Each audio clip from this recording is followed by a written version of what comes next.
Hello everyone, welcome back to You Are Mr. Gay 2. Does anyone remember that? And that, well, just phenomenal gaming, sir. That was incredible. Off to an amazing start. Yeah, but remember that? You Are Mr. Gay? From the first game? They learned their lesson with the second one. They did not put the stars on those letters like they did before. So, I imagine if the You Are Mr. Gay thing happened now, I feel like it wouldn't... I mean, it wasn't really a big deal then, although... Am I correct in remembering that they, like, did change the box art, like, subsequently? Like, the Mario, like, the logo for Galaxy? Because of that? I don't remember. For those who don't know, there was a thing... I don't know if it was just, like, a thing that people, like, pointed out as a little meme, but, I was always under the impression that it was, like, a controversy of some sort. But, yeah, on the box for, or maybe it was just, like, one of those, like, dumb, like, fake conspiracy theories for a video game, you know, that people would make up. I can't think of any other examples off the top of my head right now, and yeah, I really need to get this extra life because I'm getting my ass burnt. My cheeks are getting roasted. This is a pretty cool level, even though it's like, I'm like bad at it, and fire is scary. I'm also bad at these things because of my, like, inability to distinguish directions. Anyway, what was I talking about?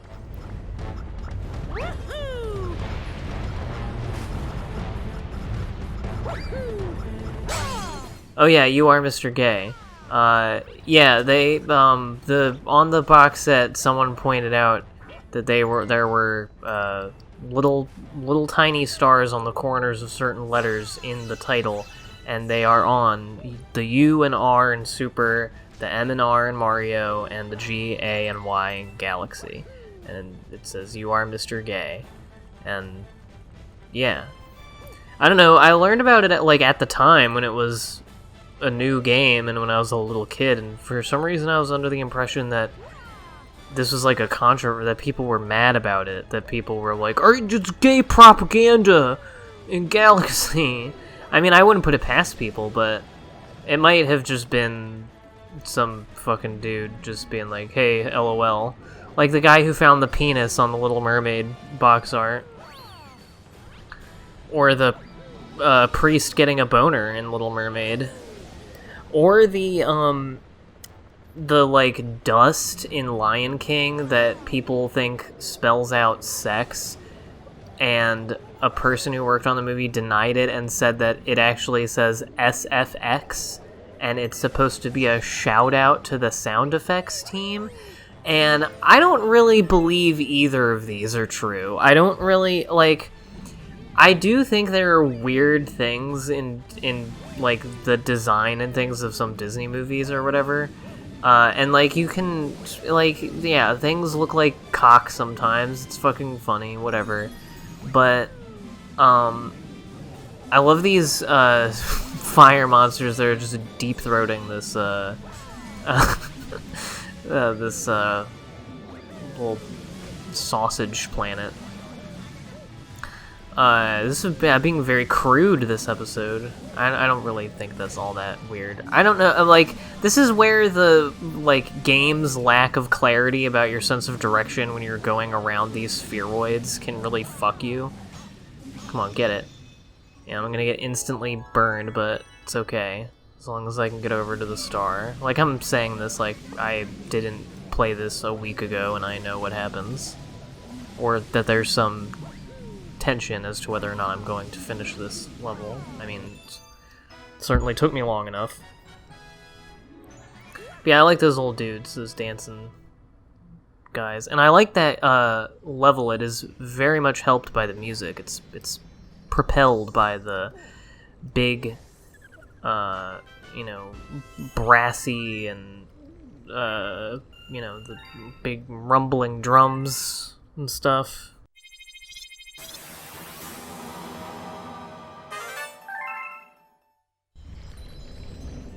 Anyway, but yeah, I don't really believe either that Disney is like putting covert messages, like really pointless and kind of silly ones, into movies for, you know, like, to what end. But I also don't buy that they're, you know, you want to do a shout out to the sound effects team, so you just put the abbreviation for sound effects in like 2 frames of a random ass shot, and it's just a sound of, like, what? Like, I don't believe that either. I honestly think that all of this is dog shit, and that none of this, like, that this doesn't actually, it's not even in the movie. I've just, like, convinced myself it is, and I have not paid attention any other time that I've seen it. I mean, I haven't seen The Lion King in a long time, but yeah, it might be completely just fabricated. Who knows? Anyway, I want to check out what is in this pipe, which is also at the beginning of the last level, which is why I tried to pull myself back up. I was trying to, like, get out of the pole star so I could go look at the pipe, because I didn't notice it until the camera changed. But I was already too far down, the thing couldn't pick me up, and, yeah.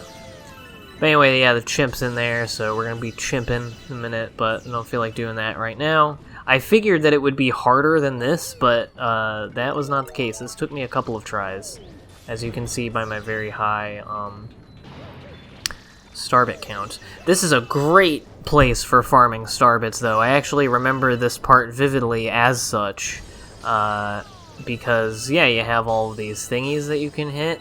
You have the starbits in the level that you can just kind of, like, swipe your cursor around, and I wasn't doing it here because I was really trying to focus on winning, because I already grinded enough starbits. I just wanted to beat the goddamn level at that point.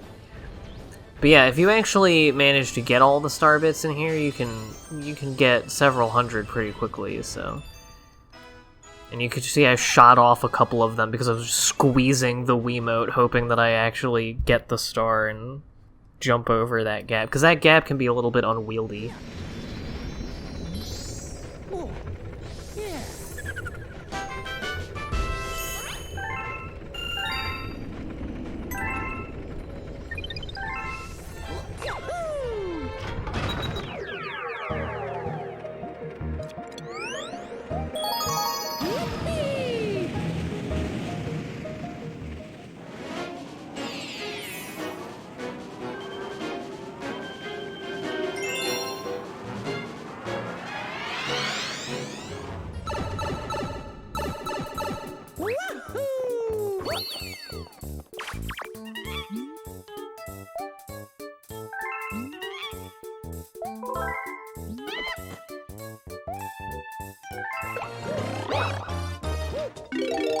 Yeah, you can tell that this also took me a number of tries, but once you learn how to move in a straight line, it's very easy, because that's what most of them come down to.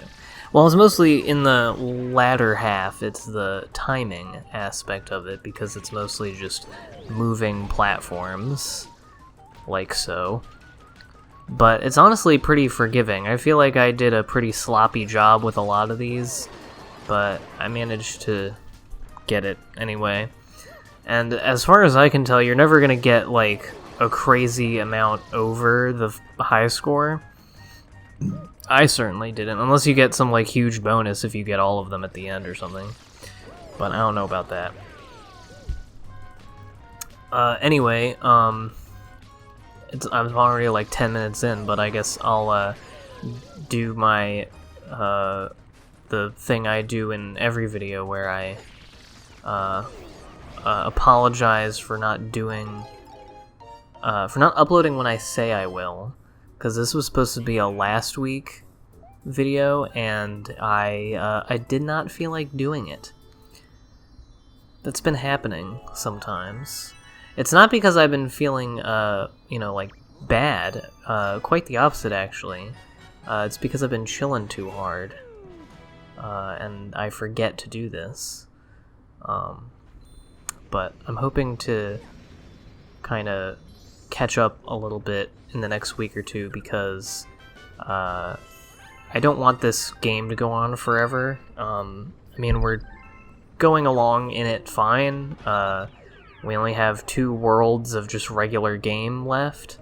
And then the rest of it is going to be pretty freewheeling and fun, and I may allow myself to update a little more infrequently. Maybe I'll pick a new main LP to do, and this one will be like more of a once or twice a week with longer videos while I do something else. I don't want to relegate all of the Prankster Comets and Green Stars to streams, because I feel like it would be a lot of streams. I mean, like, especially the Green Stars and shit, like, it would be it would be like hours and hours of just like watching me wander around and like do things you've seen me do like 5 times at that point. So I don't really want to do that. I think a supercut kind of thing like I did with the blue coins in Sunshine would be sufficient, and I plan to bring in some co-commentators for those ones. I think I'll do like a few different ones. And we'll just shoot the shit, and this will be just a fun little thing. So it's not just 30 straight videos of me rambling about whatever topic du jour I decide I want to ramble about while making passing comments at what's happening in the game over gameplay of me being usually pretty mediocre to bad at this game, I would imagine, in the eyes of most gamer connoisseurs. Or I guess you would be a game connoisseur. You get what I mean. Although I'm sure you all love doing that. watching me do that. Anyway, this level is a little bit annoying. As you can see, I'm having a little bit of trouble knowing how to maneuver on this. I'm trying to get all the coins. But I also want to leave now because it's getting annoying, and I don't need coins now, but I will for the secret star, and you pretty much have to get...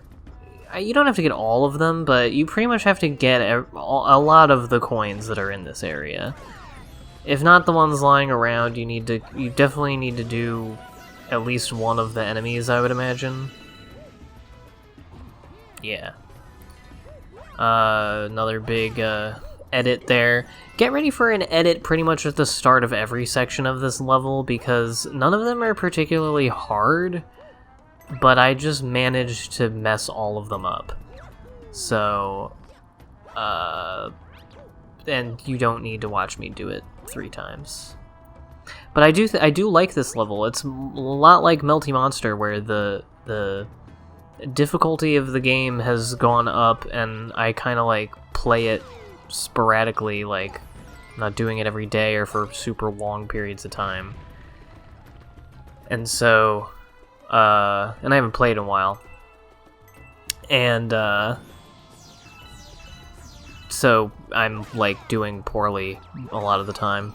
But I really enjoy just how the levels are. I like I was gonna say their design, but I don't know anything actually about like what makes good game design or not. I mean, I feel like to some degree I probably have an instinctual like inclination, you know what I mean? But I don't know if I would be able to point it out and describe why it's good if I recognized it. You know what I'm saying?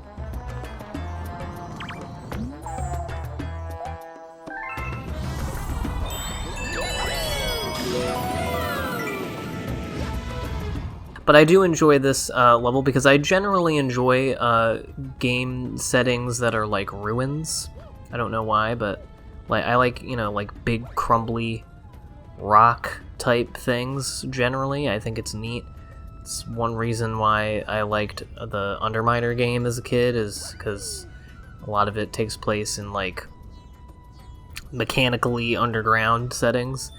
And it's also why I am drawn to the Tomb Raider games. It's because you spend pretty much 100% of them in ruins and other old, crumbly-looking structures and set pieces and such.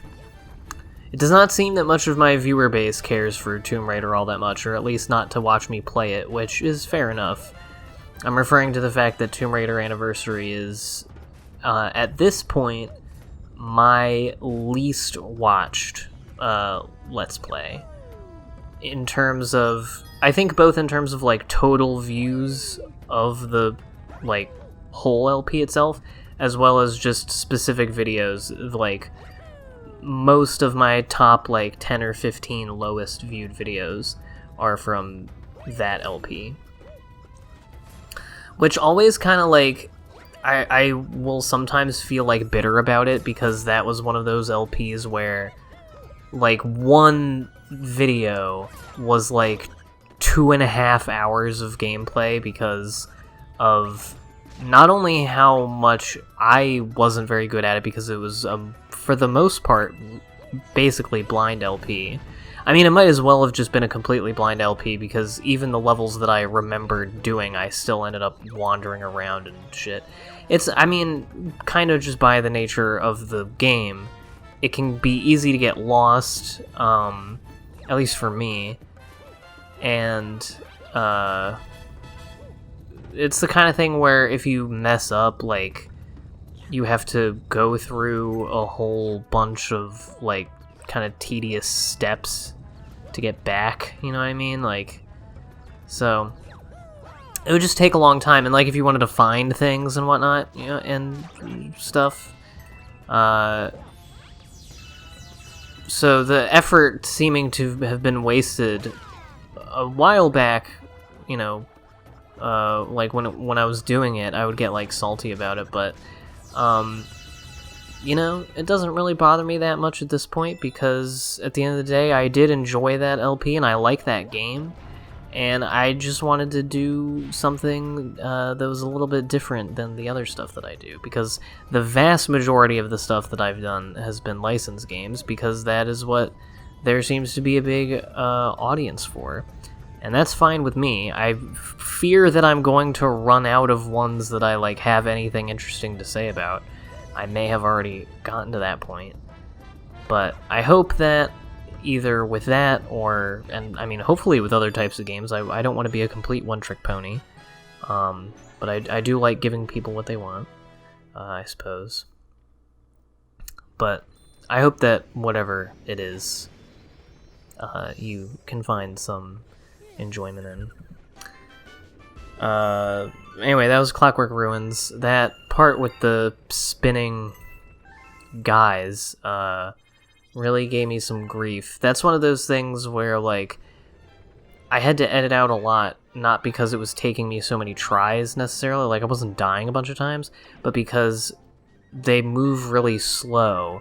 So to get that comet medal every time that you want to, every time you, like, mess up or miss it, you have to, like, do that whole rigmarole again. You know what I mean?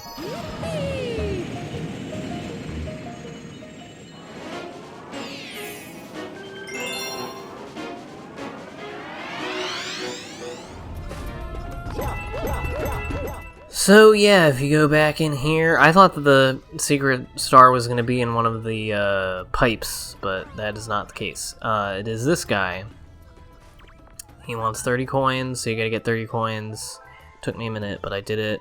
And then you shove the coins into him.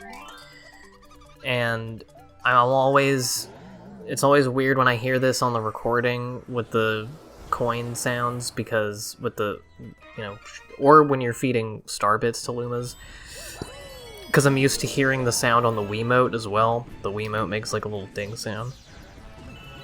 And yeah, you get this fun little, pretty easy and straightforward planet. I didn't die during it, so I'm allowed to say that it's easy.